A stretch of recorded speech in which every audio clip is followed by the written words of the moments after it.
Ciao Raga! Musta Naga? Alora, sa short video na to ay mag-update lang ako sa iyo regarding sa Easy.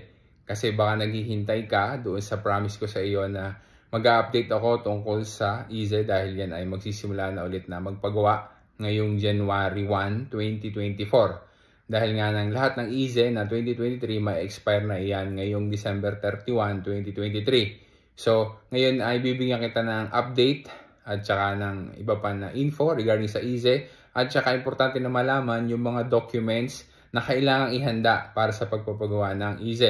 Alam natin na ang Easy ang nagsasabi kung ano ga ang financial situation ng isang pamilya, ng isang nucleo familiare. Kaya nga ang ibig sabihin ng Easy ay Indicatore della Situazione Economica Equivalente. Yan ang ibig sabihin ng bawat letters na ISEE. Ngayon, ang Easy ay kailangan o mas maganda, mas pabor pagka mababa. Dahil, ibig sabihin ay mas marami ang bonus na maaari na ma-applyan at mas malaki ang chance na maaprubahan doon sa mga financial support na manggagaling sa gobyerno. Tsaka doon sa iba't iba pa na mga bonus. Ngayong January, simula na ng pagpapagawa ng Easy 2024 para na sa ganoon ay bonus ready ka na. So, mas maaga, mas maganda. Pero, kailangan din nating maintindihan na hindi naman dapat na magmadali. Huwag may stress, huwag laging iisipin na dapat ay makapagpagawa agad kasi meron namang sapat na panahon.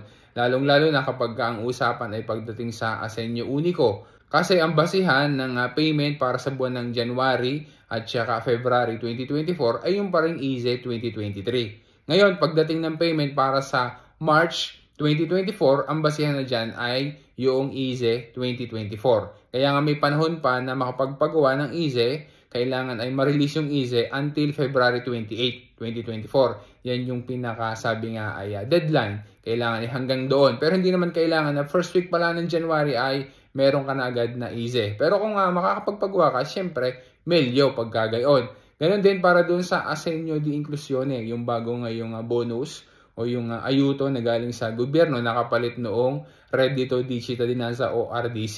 Ang basihan niyan para din doon sa buwan ng payment ng January at saka February ay yung paring Easy ng 2023. Kasi nga ay magpapagawa pala ngayong January ng Easy 2024. So sabi nga ay hindi kailangan na magmadali sa pagpapagawa ng Easy. Kasi dapat yan ay magawa rin, may handa ng maayos ng dokumento at saka syempre dapat tama ang ilalagay ng mga detalye doon sa Easy. Ngayon, babanggitin ko sa iyo, Raga, yung mga dokumento na kailangan na ihahanda para dito sa pagpapagawa ng Easy 2024. Ang pag-uusapan natin dito na Reddito at saka yung bank records ay yung 2 taon na lumipas. Kaya ibig sabihin, Easy 2024, 2022 ang basihan. Yun ang dokumento na ihahanda pagdating doon sa Reddito ng buong pamilya at saka doon sa bank records.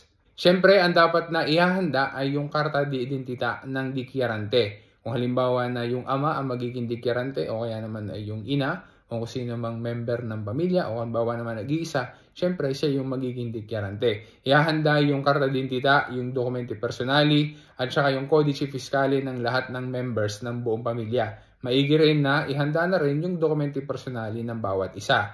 Pagdating naman sa bank records, ang ihahanda ay yung saldo finale as of December 31, 2022 at saka yung Giacenza Media as of December 31 din, 2022. Yan ay para sa lahat ng members ng buong pamilya. Para doon sa kanilang mga konto kurente, doon sa karte prepagate, libreti postali, etc. Dapat na ihanda.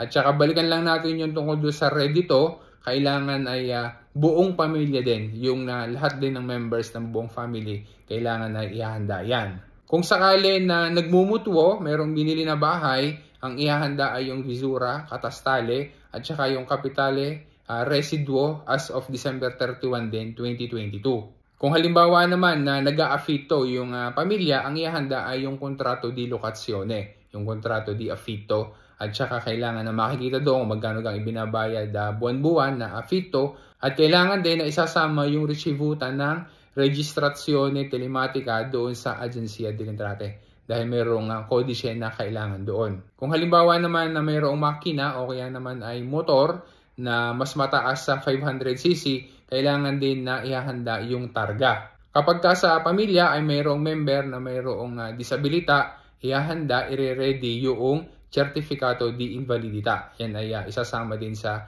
pagdideclare sa ISE. Additional na dokumento maigi rin na dalhin para ma-check kung sino talaga ang magkakasama sa pamilya ay mag-provide din ng Stato di Familia. Yan naman yung madaling kuhanin, yan ay nakukuha online gamit lang yung speed. At saka kung halimbawa naman na ikaw ay Postepay o kaya naman ni Bangko Posta, Postepay evolution ng iyong konto kurente, hindi na kailangan na pumunta pa sa posta para pumila doon maghintay, kumuha noong saldo finale at saka dyan sa media kasi pwede rin yan kuhanin online. I-remind lang kita Raga, just in case na gusto mo na ako mag-assist sa iyo sa pagpapagawa ng iyong ISE, ay hihintayin kita doon sa opisina. Ang aming opisina ay nandoon located sa Viale Monza 347, doon sa building ng Regus. Yan ay nasa gitna ng metro na Villa San Giovanni at saka ng Sesto Marelli. Yan ay ME1, linya pula. Ang masasakyan din na bus na daan diyan ay yung 51, 81 at saka 87. Sa mga susunod na mga video, na mga vlogs ay mag-a-announce tayo ng iba pa ng mga info kung paano pumunta dyan sa aming opisina, ano yung mga oras na dapat na isasalang-alang, at saka maglalabas din kami sa isang linggo ng Facebook page na kung saan ay pwede ka na mag-inquire doon at saka kumuha ng appointment. So Raga, hihintayin kita sa aming opisina kung halimbawa gusto mo na sa amin ka magpapagawa ng iyong ISE, at sana'y nakatulong sa iyo ang vlog na to para na sa ganoon ay magkaroon ka ng idea kung gaano kahalaga ang ISE at saka yung mga documents na dapat na ihahanda. So wag magmadali ha, kasi meron pa naman tayong sapat na panahon para yan ay magawa natin at magawa natin ng ayos sa tama at maiwasan natin yung mga deformita. O Raga, maraming salamat sa panonood mo ha. Maasa ako na nakatulong sa iyo ang content ng vlog na are. Grazie Raga, alla prossima!